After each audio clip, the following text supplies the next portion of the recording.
Dr. Mark Zuckerberg.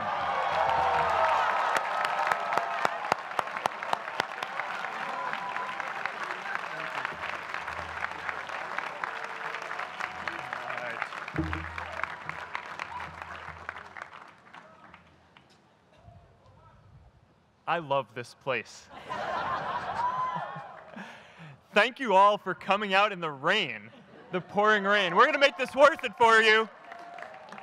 President Faust, Board of Overseers, faculty, friends, alumni, proud parents, members of the ad board, and graduates of the greatest university in the world.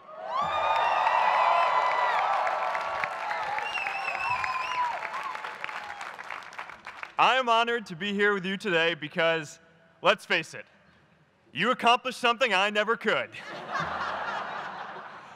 If I get through this speech today, it'll be the first time I actually finish something here at Harvard. Class of 2017, congratulations.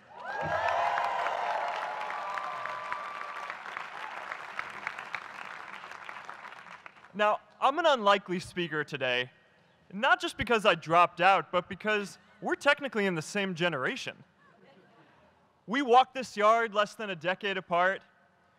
We studied the same ideas and slept through the same Act 10 lectures. We may have taken different roads to get here, especially if you came all the way from the Quad. But today, I want to share what I've learned about our generation and the world we're all building together. But first, these last couple of days have brought back a lot of good memories. How many of you remember exactly where you were and what you were doing when you got that email telling you got into Harvard?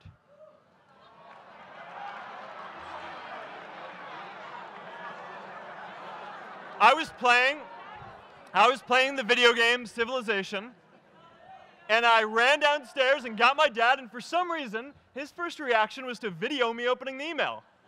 That could have been a really, really sad video. But I swear, getting into Harvard is the thing my parents are most proud of me for.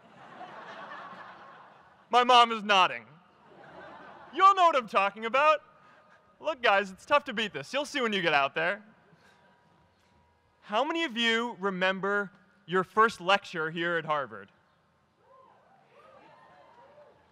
Mine was Computer Science 121 with the incredible Harry Lewis. Harry. I was running late for class, so I threw on a t-shirt, and I didn't realize until afterwards that I put it on inside out and backwards, and my tag was sticking out the front. I couldn't figure out why no one in class would talk to me.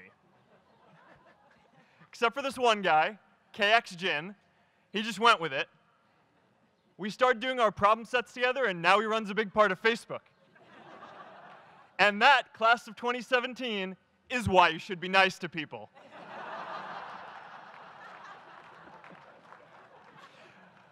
But my best memory from Harvard is meeting Priscilla.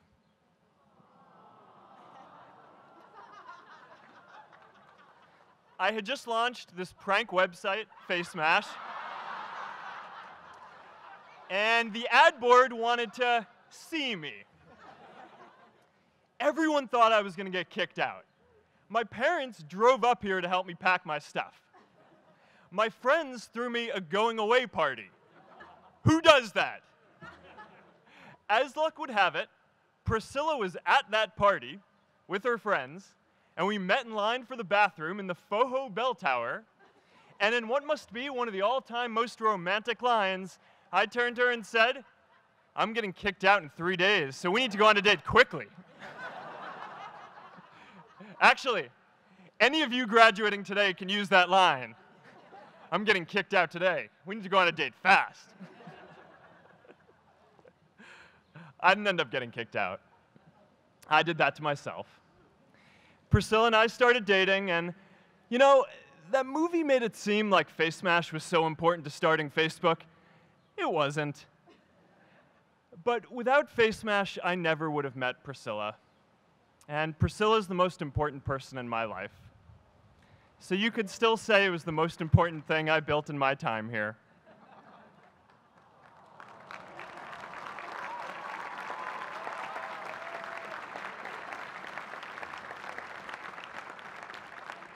We have all started lifelong friendships here, and some of us even families.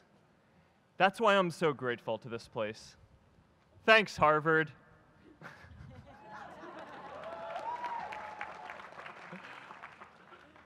Today, I want to talk about purpose. But I'm not here to give you the standard commencement about finding your purpose. We're millennials. We try to do that instinctively. Instead, I'm here to tell you that finding your purpose isn't enough. The challenge for our generation is to create a world where everyone has a sense of purpose. One of my favorite stories is when JFK went to go visit the NASA Space Center, and he saw a janitor holding a broom, and he asked him what he was doing, and the janitor replied, "Mr. President, I'm helping put a man on the moon." Purpose is that feeling that you are a part of something bigger than yourself, that you are needed, and that you have something better ahead to work for.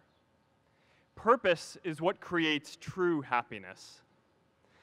And you are graduating at a time when this is especially important. When our parents graduated, that sense of purpose reliably came from your job, your church, your community. But today, technology and automation are eliminating many jobs.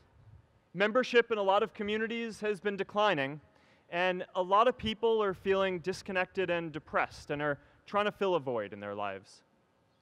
As I've traveled around, I've sat with children in juvenile detention and opioid addicts who've told me that maybe their lives would have turned out differently if they just had something to do, an after-school program or somewhere to go. I've met factory workers who know their old jobs aren't coming back and are just trying to find their path ahead. For our society to keep moving forward, we have a generational challenge to not only create new jobs, but create a renewed sense of purpose. I remember that night I launched Facebook from that little dorm in Kirkland House. I went to Noakes with my friend KX, and I remember telling him clearly that I was excited to help connect the Harvard community, but one day someone would connect the whole world. The thing is, it never even occurred to me that that someone might be us. We were just college kids. We didn't know anything about that. There were all these great big technology companies with all these resources, and I just assumed one of them would do it. But this idea was so clear to us that all people want to connect. So we just kept working on it, day after day after day. And I know that a lot of you are going to have your own stories just like this. A change in the world that seems so clear that you are sure someone else is going to do it. But they're not. You will. But it's not enough to have that purpose yourself. You also have to create a sense of purpose for others. And I found that out the hard way. You see, my hope was never to build a company. I wanted to have an impact. And as all these people started joining us, I just assumed that that's what they wanted to do too. So I never took the time to explain what it was that I hoped we'd build. A couple years in, some big companies wanted to buy us. I didn't want to sell. I wanted to see if we could connect more people. And we were building the first version of Newsfeed at the time, and I thought, if we could just launch this, it could change how we all learn about the world. Nearly everyone else wanted to sell. Without a sense of higher purpose, this was their startup dream come true, and it tore our company apart. After one particularly tense argument, one of my close advisors told me if I didn't agree to sell the company right now, I would regret that decision for the rest of my life. Relationships were so frayed that within a year or so, every single person on our management team was gone. That was my hardest time leading Facebook. I believed in what we were doing, but I felt alone. And worse, it was my fault. I wondered if I was just wrong, an imposter, a 22-year-old kid who had no idea how things actually worked. Now, years later, I understand that is how things work when there's no sense of higher purpose. So it's up to all of us to create it so we can all keep moving forward together. And today, I want to talk about 3 ways that we can create a world where everyone has a sense of purpose. By taking on big, meaningful projects together. By redefining equality so everyone has the freedom to pursue their purpose. And by building community all across the world. So first, let's take on big, meaningful projects. Our generation is going to have to deal with tens of millions of jobs replaced by automation like self-driving cars and trucks. But we have the potential to do so much more than that. Every generation has its defining works. More than 300,000 people worked to put that man on the moon, including that janitor. Millions of volunteers immunized children around the world against polio, and millions of more people built the Hoover Dam and other great projects. And now it's our generation's turn to do great things. Now I know, maybe you're thinking, I don't know how to build a dam. I don't know how to get 1 million people involved in anything. Well, let me tell you a secret. No one does when they begin. Ideas don't come out fully formed. They only become clear as you work on them. You just have to get started. If I had to know everything about connecting people before I got started, I never would have built Facebook. Movies and pop culture just get this all wrong.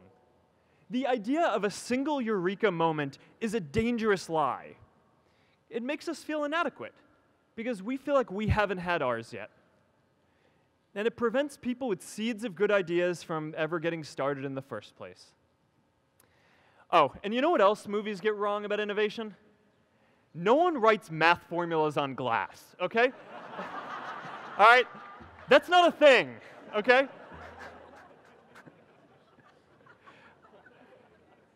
It's really good to be idealistic, but be prepared to be misunderstood. Anyone working on a big vision is going to get called crazy, even if you end up right. Anyone taking on a complex problem is going to get blamed for not fully understanding it, even though it's impossible to know everything up front.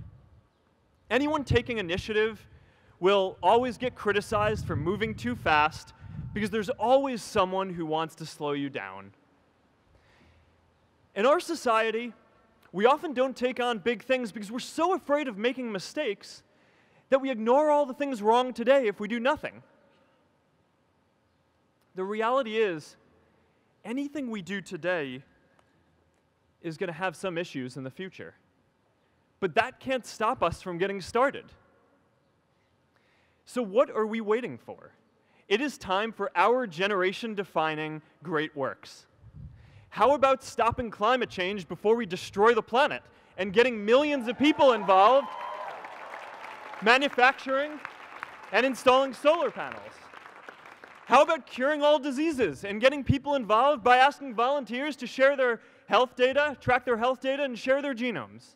You know, today, our society spends more than 50 times as much treating people who are sick as we invest in finding cures so people don't get sick in the first place. It makes no sense.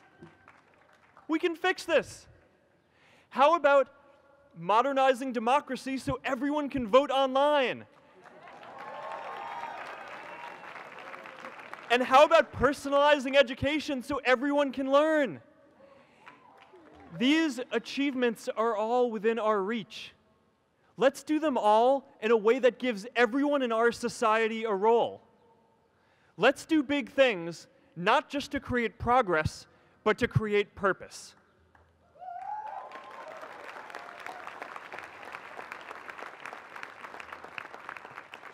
So taking on big, meaningful projects together is the first thing we can do to create a world where everyone has a sense of purpose.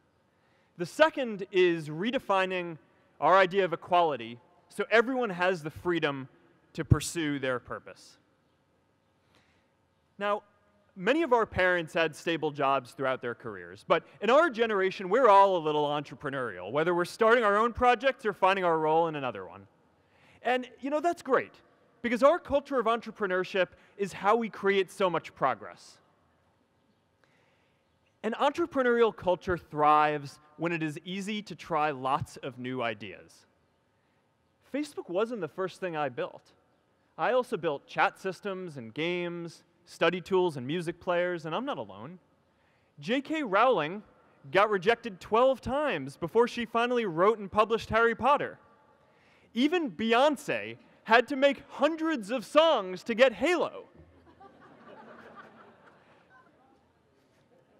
The greatest successes come from having the freedom to fail.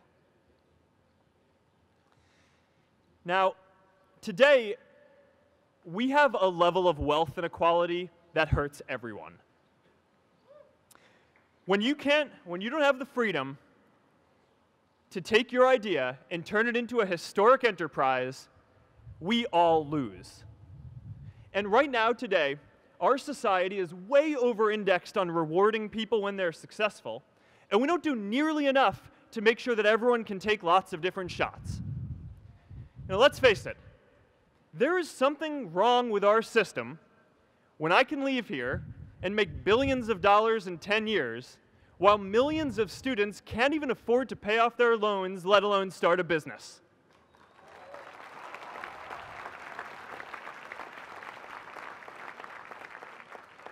Look, I know a lot of entrepreneurs, and I don't know a single person who gave up on starting a business because they were worried they might not make enough money. But I know too many people who haven't had the chance to pursue their dreams because they didn't have a cushion to fall back on if they failed.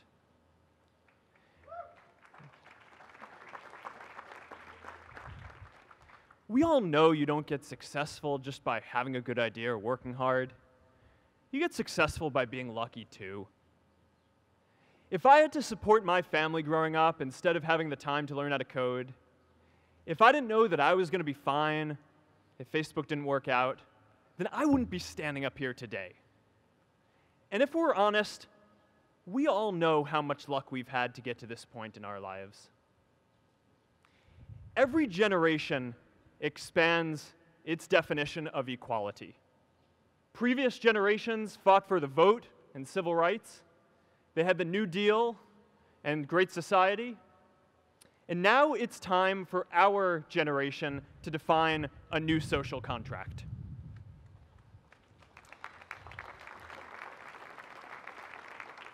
We should have a society that measures progress not just by economic metrics like GDP, but by how many of us have a role we find meaningful.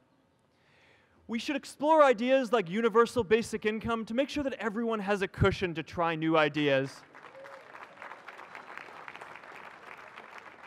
We're all going to change jobs and roles many times, so we need affordable childcare to get to work and healthcare that's not tied to just one employer.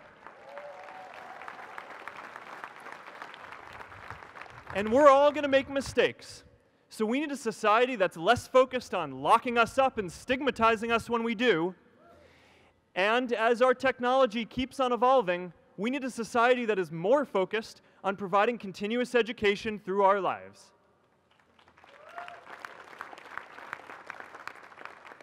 And yes, giving everyone the freedom to pursue purpose isn't going to be free. People like me should pay for it. And a lot of you are going to do really well, and you should too.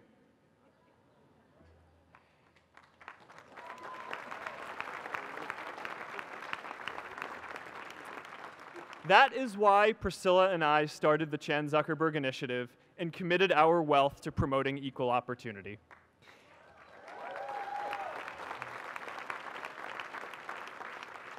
These are the values of our whole generation. It was never a question of if we were going to do this. The only question was when. Millennials are already one of the most charitable generations in history. In just 1 year, more than 3 in 4 US millennials donated to charity, and more than 7 in 10 raised money for another one. But it's not just about giving money. You can also give time. And I promise you, if you just take an hour or two a week, that's all it takes to give someone a hand and help them reach their potential.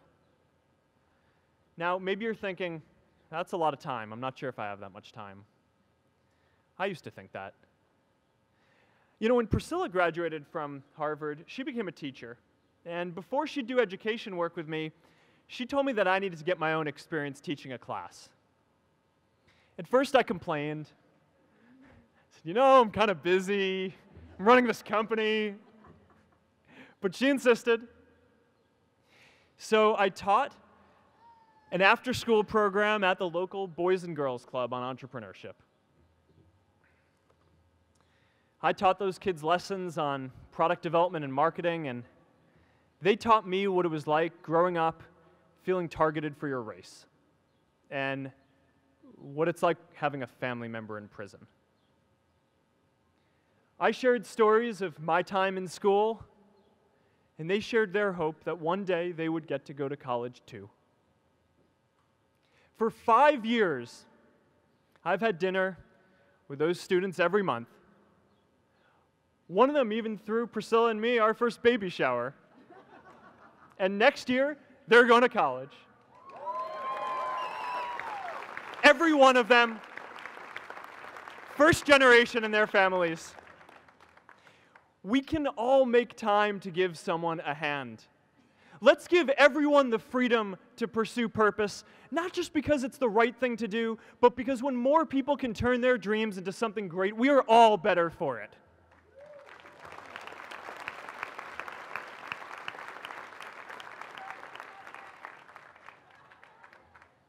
Purpose doesn't only come from work.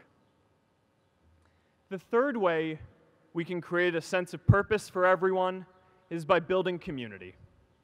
And in our generation, when we say purpose for everyone, we mean everyone in the world.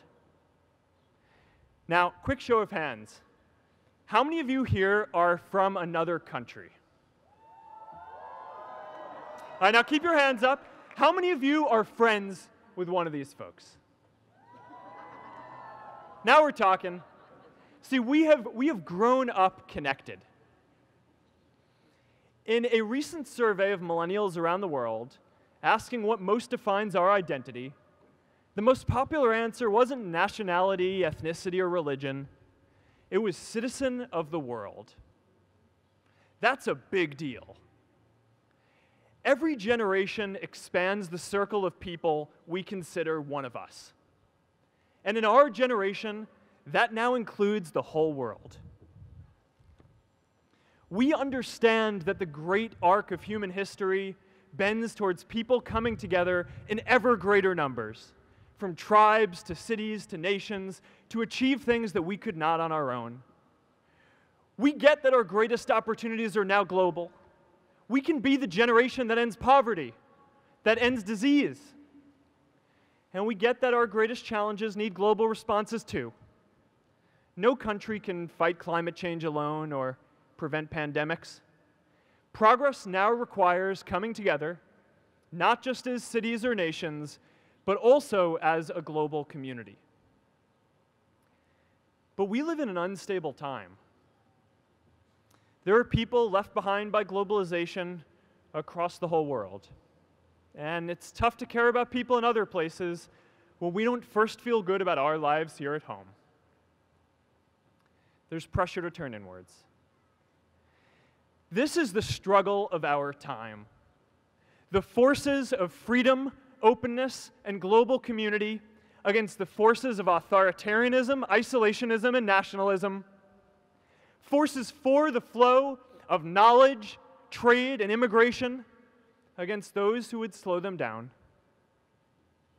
This is not a battle of nations. It is a battle of ideas. There are people in every country for more global connection, and there are good people against it. And this isn't going to be decided at the UN either. It's going to happen at the local level when enough of us feel a sense of purpose and stability in our own lives that we can start to open up and care about everyone else too. And the best way to do that is to start building local communities right now.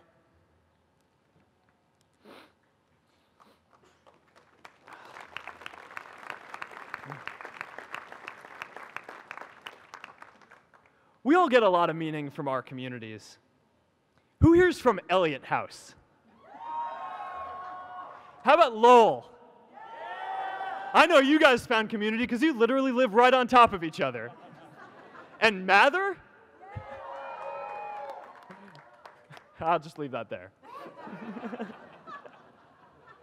Whether our communities are houses or sports teams, churches or a cappella groups, they give us that sense that we are a part of something bigger, that we are not alone. They give us the strength to expand our horizons. And that's why it's so striking that over the past few decades, membership in all kinds of communities has declined by as much as 1/4. That's a lot of people who now need to find a sense of purpose somewhere else. But I know that we can rebuild these communities and start new ones because many of you already are. I met Agnes Agoye, who's graduating today. Agnes, where are you?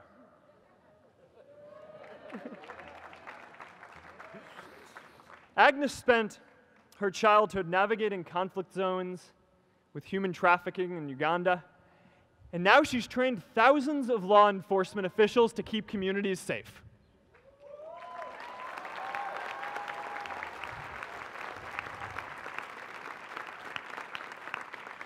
I met Kayla, Oakley, and Neha, Jain. We're graduating today too. Stand up, guys.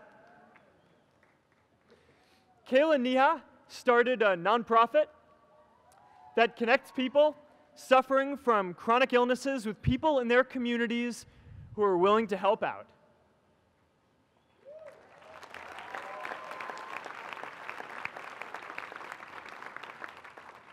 And I met David Razu Aznar, who's graduating from the Kennedy School today. David, stand up. David is a former city councilor who fought to make Mexico City the first Latin American city to pass marriage equality, even before San Francisco.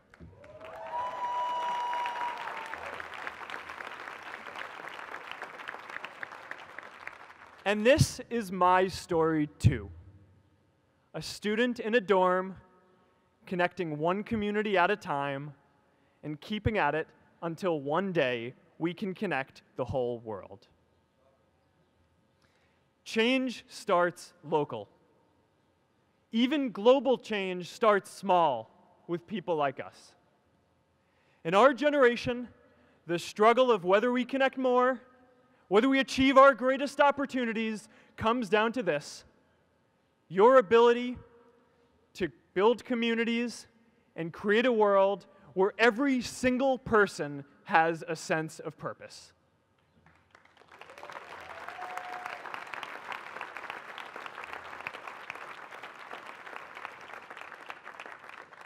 Class of 2017, you are graduating into a world that needs purpose. And it's up to you to create it. Now, maybe you're asking yourself, can I really do this? Well, remember when I told you about that class I taught at the Boys and Girls Club? One day after class, I was talking to my students about going to college, and one of my top students raised his hand and said that he wasn't sure he could go to college because he's undocumented. He wasn't sure if they'd take him. Last year, I took him out to breakfast for his birthday, and I wanted to get him a gift, so I asked him what he wanted, and he just started talking about struggles that he saw other students in his class facing, and finally said, you know, I'd really just like a book on social justice. I was blown away. Here is a young guy who has every reason to be cynical. He wasn't sure if the country he calls home, the only one he's known, was going to deny him his dream of going to college. But he wasn't feeling sorry for himself. He wasn't even thinking of himself.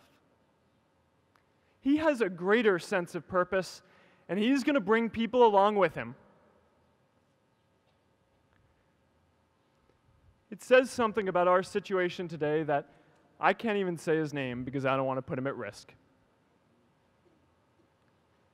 But if a high school senior who doesn't know what the future holds for him can do his part to move the world forward, then we owe it to the world to do our part too.